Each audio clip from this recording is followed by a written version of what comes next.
BrenTech, yeah, where tech is made simple. So Microsoft have started rolling out this week's Dev Channel Insider Preview build 25158, which they started making available on the 13th of July. Now, in this latest Dev Channel build, there are a couple of new features, mainly for the widgets in the taskbar and the search button in the taskbar. And over and above that, we get the changes, improvements, and bug fixes that do roll out in the weekly Dev Channel builds. And I thought I'd just go through some of the key highlights and changes and fixes for you in this video, in case you would be interested, just to keep you up to date as to what Microsoft is testing and developing and working on in the Dev Channel, which, as I have posted previously, are basically early builds of future versions of the Windows 11 operating system. And some of these features they are testing currently in the Dev Channel could roll out, as an example, in next year 2023's Windows 11 feature update version 23H2.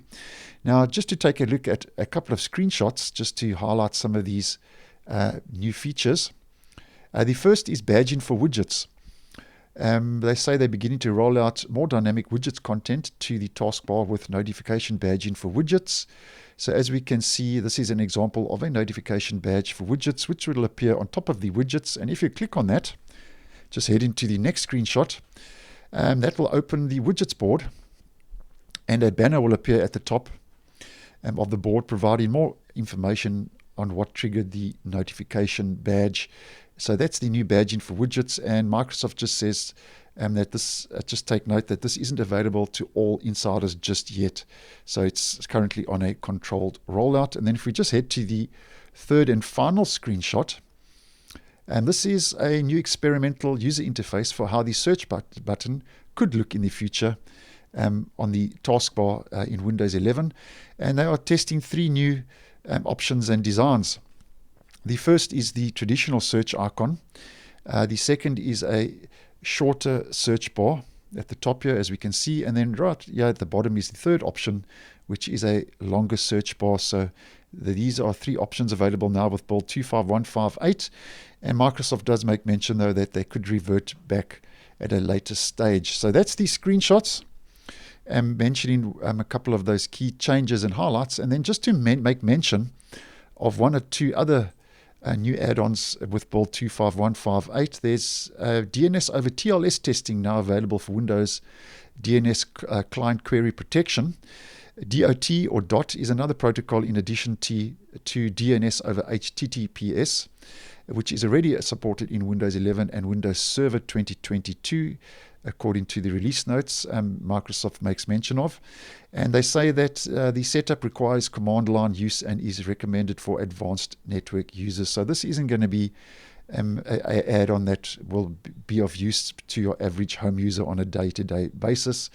And then just to make mention of another new add-on and feature, and I hope I'm going to get the pronunciation of this right. They say in Windows 11 build 25158, it includes support for the new Nyala font Gurage language orthography for the Ethiopic extended B Unicode range. So that's another add-on which now includes support for that new Nyala font Gurage language orthography from the Ethiopic extended B Unicode range.